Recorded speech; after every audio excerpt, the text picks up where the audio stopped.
Arbida, bagaimana situasi terakhir di sana? Apakah banjir sudah mulai surut?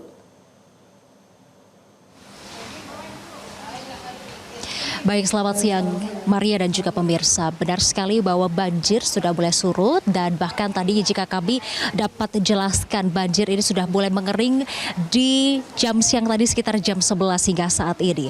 Dan pemirsa, mari saya ajak untuk melihat bagaimana sebenarnya kondisi dari Villa Jatirasa Jati Asih yang menjadi lokasi yang terdampak banjir pada kemarin. Di samping saya ini adalah perabotan rumah tangga seperti kursi, meja, kemudian ada tanaman yang terdampak banjir kemarin pemirsa yang dikatakan oleh warga setempat bahwa banjir ini memiliki ketinggian setinggi kurang lebih 3 sampai 3,5 meter yang tentunya ini memporak-porandakan rumah-rumah yang ada di Villa Jati Asih. Kemudian selain ada kursi dan juga meja pemirsa, ada mesin jahit yang saat ini sudah dalam kondisi rusak. Kemudian ada panci, alat masak juga dan alat make up di dalamnya yang mana ini juga terdampak banjir dan tidak dapat dipakai lagi begitu. Kemudian ada kasur kemudian di sampingnya atau di atasnya ini ada tas, kemudian ada sajadah, lalu ada baju, kemudian ada lemari piring, alat makan, kemudian baju-baju dan lain sebagainya yang tentunya ini terdampak oleh banjir dan bisa dikatakan mungkin ini sudah tidak bisa digunakan lagi atau bisa digunakan jika nantinya ini harus dicuci terlebih dahulu dan lain sebagainya. Kemudian pada siang hari ini bahkan sejak tadi pagi subuh hingga saat ini warga di Villa Jatirasa Jati Asih ini bersama-sama membersihkan kompleknya termasuk juga membersihkan rumah masing-masing.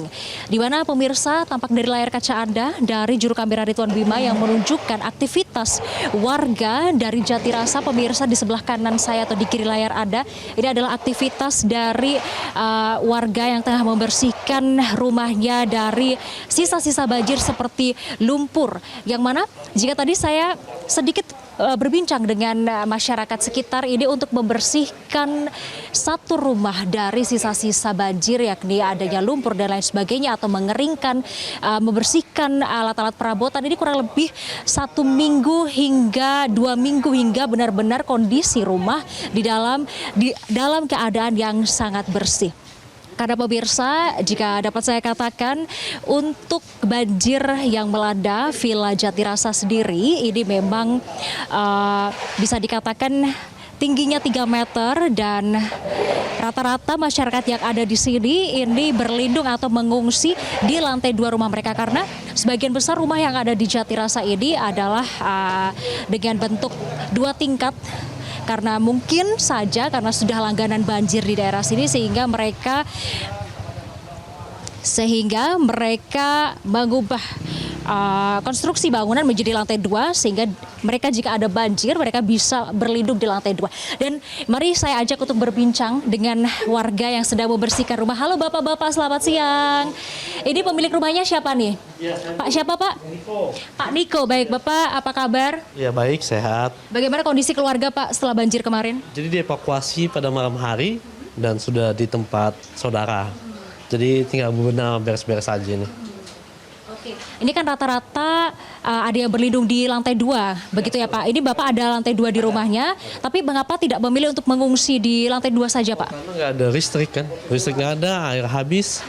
Jadi terus makanan, sarana makanan, kebetulan saya punya anak bayi kan, dan istri hamil, jadi saya harus ungsikan. Oke, karena kondisi juga kondisi kesehatan dari istri dan juga anak ya Pak ya. Oke Pak, kalau boleh tahu ini bagaimana Pak kronologi awalnya Bapak dan keluarga akhirnya menyelamatkan diri dari banjir kemarin?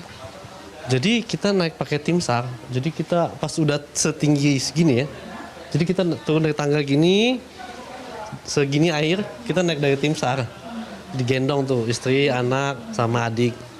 Udah seperti itu ya Pak. Informasi awal dari siapa Pak kalau ini sudah siaga 1? Dari KP2C ya, KP2C. RT RW memberitahu juga semua untuk siap siaga. Jadi mobil ditaruh ke atas. Ya. Oke. Nah, karena ini akan banjir mungkin ya, Pak. Ini sebelumnya apakah sudah siap-siap untuk memindahkan perabotan dan lain sebagainya Pak sebelumnya?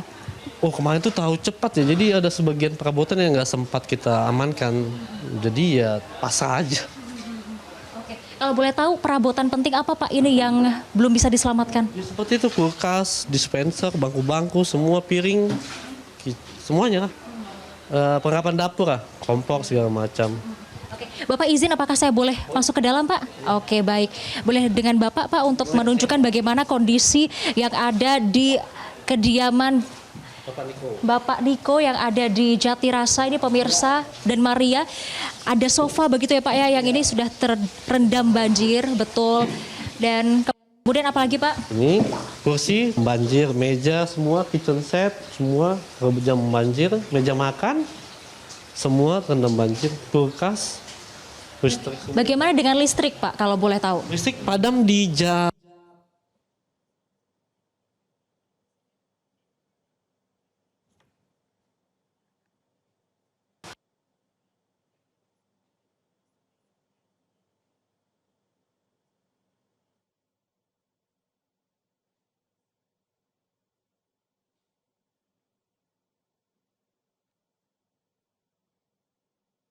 Kalau boleh tahu mana harapan dari Bapak?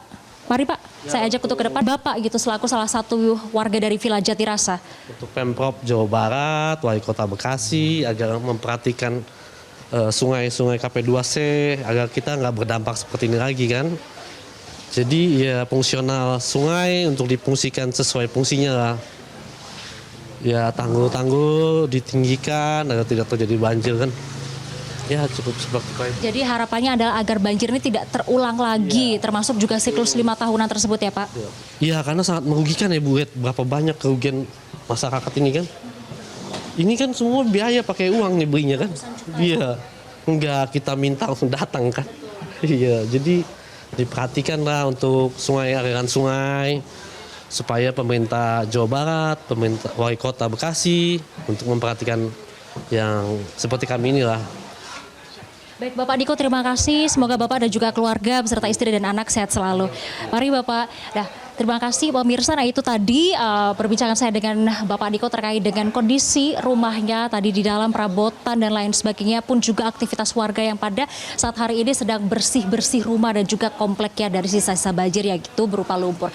Nah pemirsa, tentunya yang paling penting adalah untuk instalasi listrik sendiri yang meskipun memang sudah menyala begitu di beberapa wilayah yang kemarin terdampak banjir, namun harus berhati-hati di dalam instalasi listrik karena untuk mewaspadai adanya antisipasi konsleting maupun juga kebakaran begitu nantinya. Dan juga yang paling penting adalah pemirsa, tidak hanya pemerintah saja yang bertanggung jawab atas banjir ini, namun juga menjadi pengingat untuk diri sendiri.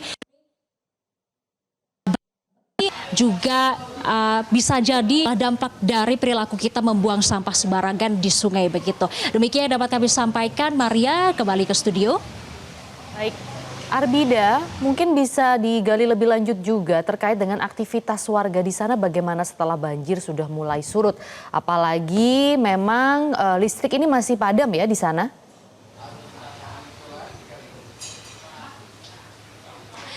Baik Maria, terkait dengan aktivitas warga memang sejak pagi tadi ketika kami sampai di wilayah Villa Jatirasa, memang warga-warga ini sudah beraktivitas untuk membersihkan kompleks dan juga rumahnya begitu sejak tadi pagi dengan cara mengeluarkan perabotan rumah tangganya satu persatu keluar untuk dibersihkan, kemudian mengeluarkan sisa-sisa banjir seperti lumpur dari rumah dan juga mengamankan barang-barang berharga. Dan memang sayangnya beberapa warga yang kami ajak berbincang, barang-barang berharganya ini terdampak banjir seperti dokumen, bahkan dokumen pernikahan yang mana warga tersebut akan menikah di bulan April nanti, dan itu tentunya sangat disayangkan sekali pemirsa. Kemudian untuk bersih-bersih yang ada di komplek ini pasca banjir memang tidak hanya dilakukan oleh warga sekitar saja, namun juga dibantu oleh pihak-pihak lain seperti Polairut, kemudian dari pihak militer dan lain sebagainya. Kemudian selain itu pemirsa, informasi yang kami dapatkan juga banjir yang ada di Villa Jatirasa ini sebenarnya memang melanda di 2 RW di Villa Jatirasa, yakni RW 11 dan juga RW 12, yang mana di tiap-tiap RW-nya ini memiliki KK kurang lebih 500 sampai 600 KK, sehingga kurang lebih 1.100 KK terdampak dengan adanya banjir yang ada di Villa Jatirasa ini. Di mana pemirsa, untuk Villa Jatirasa sendiri ini memang terdiri dari beberapa komplek-komplek, dari jalan-jalan kecil begitu, yang mana semuanya ini terdampak. Menurut informasi yang kami dapat, ini merupakan dampak dari pertemuan sungai dari Kali Cilengsi dan juga Kali Cikeas yang meluap pada saat banjir kemarin, yang menyebabkan banjir setinggi 3 meter menerjang atau melanda kompleks Villa Jatirasa. Untuk listrik sendiri, Maria dan juga pemirsa, ini memang sebenarnya sudah menyala setelah padam sejak kemarin malam hingga pagi hari ini sudah padam sekitar, mungkin kalau saya tidak salah adalah jam 11 ini sudah menyala kembali listriknya. Namun sebagian besar warga ini menolak atau enggan untuk menyalakan listrik atau menginstalasi listrik kembali karena dirasa masih berbahaya jika menyalakan listrik. Sebab tadi juga ketika kami berkunjung ke salah satu rumah warga menyebutkan bahwa ketika listrik menyala dan ketika mereka mulai menginstalasi listrik begitu untuk mengecek terminal, ada asap yang keluar dari terminal tersebut.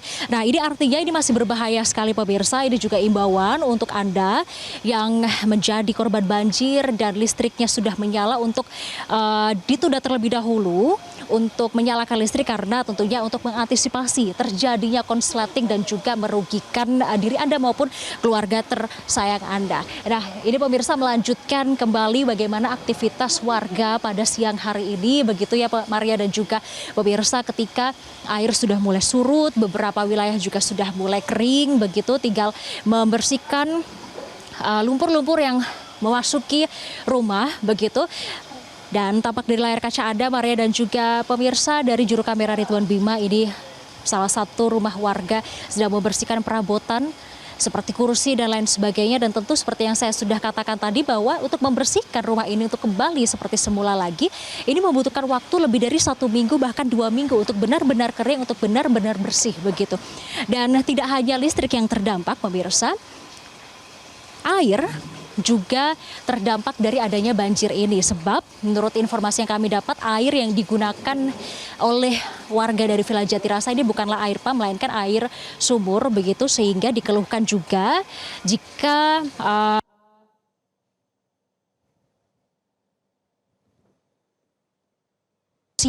sebagainya begitu. Meskipun memang sebagian besar juga memiliki tandon air untuk penyimpanan air, namun ditakutkan jika setelah itu air sudah habis dipakai, lalu kebutuhan air pun ini menjadi hal yang krusial untuk mereka. Dan dari pihak BMKG pun pemirsa, ini juga menjadi imbauan untuk Anda terkait dengan cuaca ekstrim dengan intensitas hujan yang tinggi. Ini menurut BMKG bahwa hujan ini masih akan, intensitas hujan yang tinggi ini masih akan terjadi hingga tanggal 11 Maret. Artinya pemirsa, sampai tanggal 11 Maret ini untuk mewaspadai curah hujan yang tinggi, cuaca yang ekstrim, kemudian tidak hanya itu untuk menjaga kesehatan Anda juga dari cuaca ekstrim yang ada, dan juga ini juga menjadi imbauan bagi pemerintah, bukan hanya pemerintah pusat namun juga pemerintah desa terkait dengan mewaspadai banjir maupun bencana yang diakibatkan dari adanya cuaca ekstrim tersebut. Maria? Ya, Arbida, kalau tadi Arbida katakan listrik masih belum dinyalakan, kemudian air juga masih terganggu begitu ya. Apakah kalau begitu warga masih ada yang mengungsi terkait banjir di Jatirasa ini?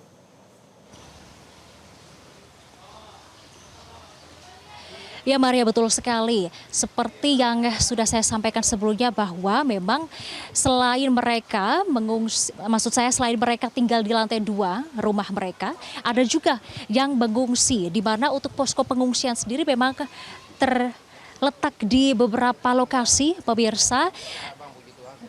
Kemudian di tempat atau di Villa Jatirasa ini juga ini terdapat pusat logistik juga yang tidak jauh berada di dekat sini atau sekitar mungkin 500 meter dari sini. Lalu ada tempat pengungsian juga ada di beberapa titik begitu yang tentunya ini menjadi lokasi pengungsian bagi warga yang membutuhkan atau yang harus dievakuasi seperti ibu hamil maupun ibu menyusui dan lain sebagainya yang tentunya membutuhkan makanan atau minuman hangat dan lain sebagainya begitu, yang tentunya menjadi sifatnya krusial begitu bagi mereka. Memang ada tempat pengungsian dan juga tempat logistik bagi mereka dan tidak sedikit juga mereka yang akhirnya memutuskan untuk bertahan di rumah mereka sendiri sehingga mereka bertahan di lantai 2 rumahnya dengan kebutuhan yang seadanya begitu, dengan air yang seadanya dan lain sebagainya. Dan tentu saja pemirsa, selain itu, hal-hal yang dibutuhkan oleh masyarakat juga tadi ketika kami menanyakan oleh warga sekitar, beberapa hal yang dibutuhkan adalah seperti halnya baju, kemudian makanan dan juga minuman. Di samping mereka juga ada yang sedang berpuasa, namun juga yang lainnya begitu pemirsa yang tidak berpuasa juga membutuhkan makanan dan juga minuman untuk mencukupi energi mereka begitu ya. Menjadi harapan bagi semuanya agar banjir yang dikatakan sebagai siklus 5 tahunan ini tidak terjadi lagi di 5 tahun berikutnya, dikarenakan kata warga yang ada di sini tahun 2025 ini menjadi tahun yang lebih parah dibandingkan tahun 2020 karena dari debit air pun, dari ketinggian air pun ini jauh lebih besar daripada 2020. Jika tahun 2020 tinggi air hanya sekitar 2,5 meter, di tahun 2025 dikatakan oleh warga-warga sekitar yang tidak mau disebutkan identitas